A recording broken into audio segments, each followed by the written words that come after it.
Kita suka lupa Tuhan. Kita lupa Tuhan, hanya kita perlu mengingatkan diri kita ulang-ulang. Gitu enak sedikit, gitu banyak duit, gitu sembuh dari sakit, gitu semuanya baik-baik saja, gitu bisnis berjalan lancar, gitu kita punya banyak uang di bank, itu mulai banyak prestasi, pencapaian, kita sombong, kita lupa bahwa itu semua adalah kasih karunia Tuhan. Hanya kita perlu mengingatkan diri kita sendiri ulang-ulang, kita perlu memberi Injil kepada kita setiap hari bahkan. Kenapa? Karena kita lupa setiap hari, saudara. Hati manusia itu selalu menyembah atau melayani sesuatu. Semua saudara pasti menyembah dan melayani sesuatu. Apa atau siapa yang kita sembah dan layani? Kalau bukan Tuhan, sudah pasti jelas berhala. Kita butuh disiplin rohani.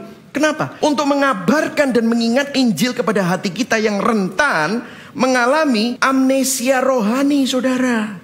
Tuhan berdaulat penuh atas kisah hidup saudara. Bahkan dalam kemarahannya, bahkan dalam murkanya, Tuhan berdaulat penuh. Apa kok seringkali Tuhan izinkan dalam hidup kita mengalami hal-hal yang berat, hal-hal yang membuat saudara menangis. Tuhan sedang membawa kita seperti Tuhan membawa Israel ke dalam sebuah perjalanan pada akhir dari diri kita sendiri. Selama manusia masih merasa mampu, merasa hebat, kita tidak akan pernah sadar bahwa kita butuh Tuhan. Kita akan merasa bahwa kita ini hebat. Kita perlu ada di poin di mana kita sampai kepada akhir dari diri kita sendiri. Untuk menyadarkan akan kerapuhan manusia. Untuk menyadarkan tidak berdaya saudara.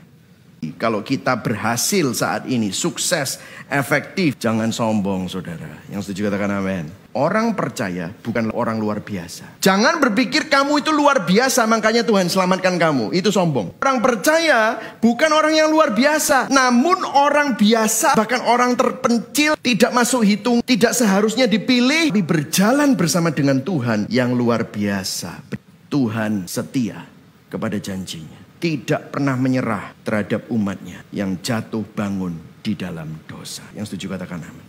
Pahlawannya bukan Otniel, pahlawannya bukan Ehud, pahlawannya bukan Samgar. Tuhanlah lawan yang sesungguhnya. Dialah penulis kisah kehidupan dan berdaulat atas segala sesuatu. Hakim di atas segala hakim adalah hakim yang lembut. Bahkan di Matius 11 ayat 28 dia berkata, marilah datang kepada semua yang letih, lesu, dan berbeban berat. Aku akan memberikan kelegaan padamu. Kita semua letih, lesu, dan berbeban berat karena kita mengandalkan kekuatan kita sendiri. Hari ini Yesus mau bilang kepada saudara, will you come to the end of yourself? Maukah engkau datang kepada dan sampai dan tiba di akhir dari dirimu sendiri? Yesus Kristus, dia jauh lebih baik, jauh lebih sempurna dari semua hakim yang pernah ada. Dia bukan hanya membebaskan kita dari belenggu fisik musuh, tapi dia membebaskan kita dari belenggu rohani dosa yang menjadi masalah bagi kita. Yesus Kristus harus disalib untuk membebaskan saudara umatnya dari kematian maut, supaya saudara dapat hidup, memiliki hidup yang kekal. Yesus Kristus dialah penyelamat dan pembebas jati kita. Pandang pada Kristus, sang pembebas dan penyelamat jati kita. Hanya di dalam Dia ada kedamaian dan rest yang sesungguhnya.